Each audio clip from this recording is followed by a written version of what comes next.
Hello friends, आज हम लोग सामाजिक विज्ञान का 30 ऑब्जेक्टिव क्वेश्चन जानेंगे। तो चलिए चलते हैं क्वेश्चन की ओर। आपका पहला सवाल है, जब हम लौकिक विभाजन की बात करते हैं तो हमारा अभिप्राय होता है समाज द्वारा स्त्री और पुरुषों को दी गई असमान भूमिकाएं। 21 का नंबर बी होगा। चलिए नेक्स्ट क्वेश्चन की ओर चलते हैं। भारतीय संविधान के बारे में इनमें से कौन सा कथन सही है? तो कौन सा कथन सही है? तो यह धर्म के आधार पर भेदभाव की मनाही करता है। तो 22 का नंबर ए होगा। चलिए नेक्स्ट सवाल की ओर चलते हैं। 23 सवाल है, सत्ता में साझेदारी सही है क्योंकि विभिन्न समुदायों के बीच कटराव कम करती है। क्या करती है? तो कटराव कम करती है। चले नेक्स्ट क्वेश्चन की ओर चलते हैं।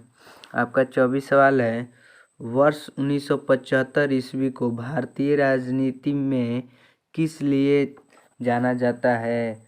तो 1975 में किस लिए जाना जाता है? तो देश में आपातकाल लागू हुआ था। चलिए अगले सवाल की ओर चलते हैं। 25 कह रहा है, बिहार में संपूर्ण क्रांति का नेतृत्व निम्न में से किसने किया? तो किसने किया? तो जयप्रकाश नारायण ने किया। चलिए अगले सवाल की ओर चलते हैं। नर्मदा घाटी परियोजना किन राज्यों से संबंधित है? तो किन राज्यों से संबंधित है?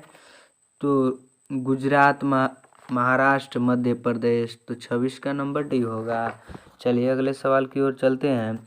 निम्न में से किस लोकतंत्र का प्राण माना जाता है? तो प्राण किस तंत्र को माना जाता है?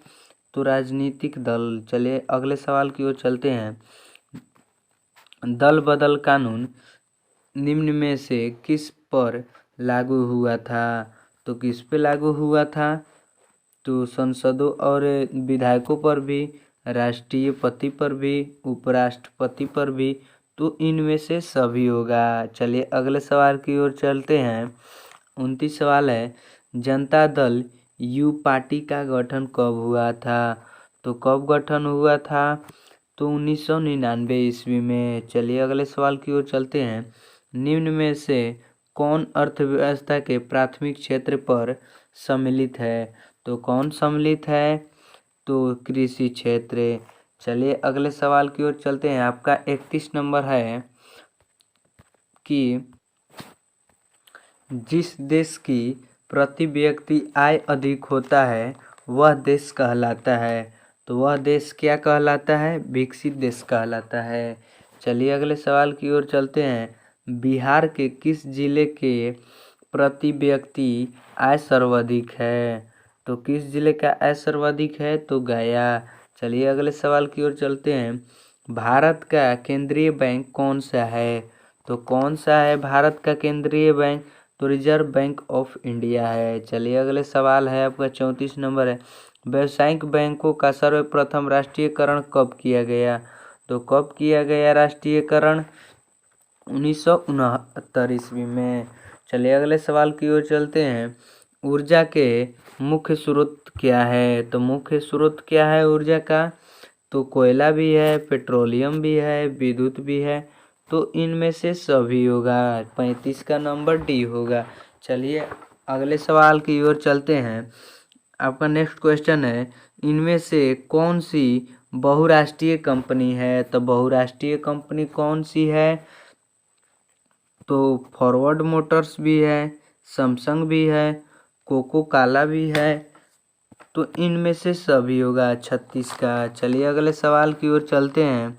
37 नंबर है, उपभोक्ता अधिकार दिवस कब मनाया जाता है? तो कब मनाया जाता है उपभोक्ता कार्य दिवस? तो 15 मार्च को मनाया जाता है। चलिए अगले क्वेश्चन की ओर चलते हैं। यदि किसी वस्तु या सेवा का मूल्य 20 लाख से अधिक तथा करोड़ों 1 करोड़ से कम है तो उपभोक्ता कहाँ शिकायत कर सकता है? तो उपभोक्ता कहाँ शिकायत कर सकता है?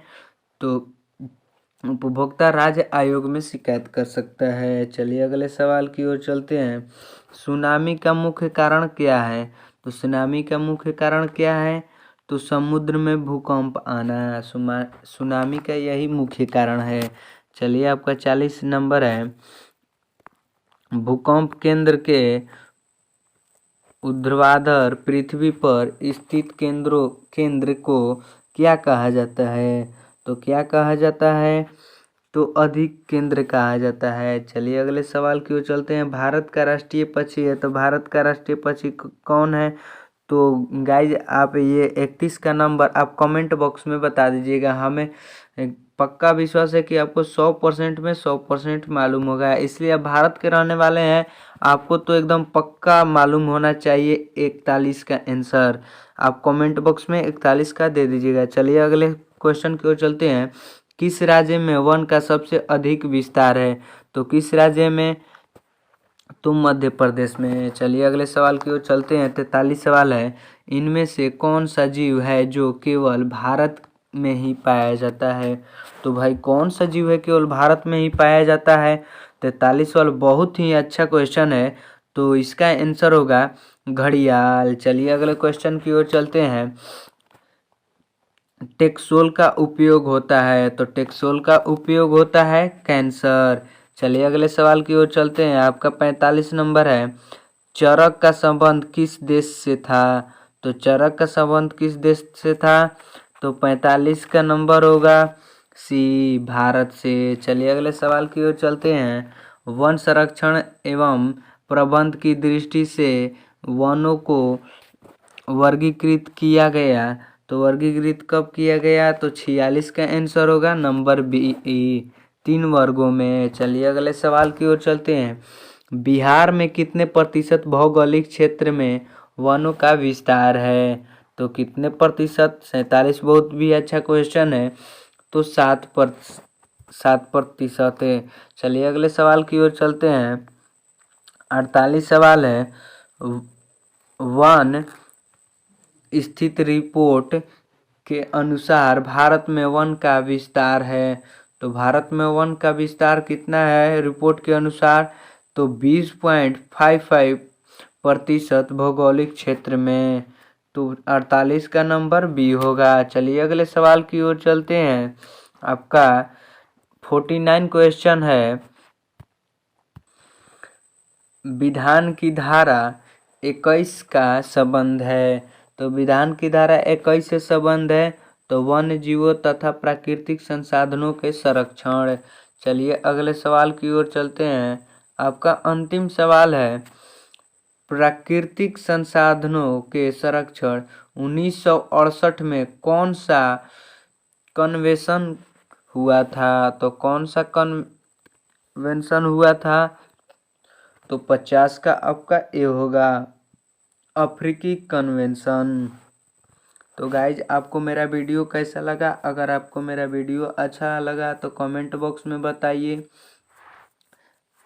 अगर आपको वीडियो मेरा अच्छा लगता है तो एक तो लाइक बनता है। अगर आप हमारे यूट्यूब चैनल पर नए हैं तो अभी हमारे चैनल को सब्सक्राइब कर लीजिए, ताकि जब भी मैं न्यू वीडियो डालूं तो पहले आपके पास नोटिफिकेशन चला जाएगा। तो मिलते हैं अगले वीडियो में। आज की वीडियो बस इतना ही।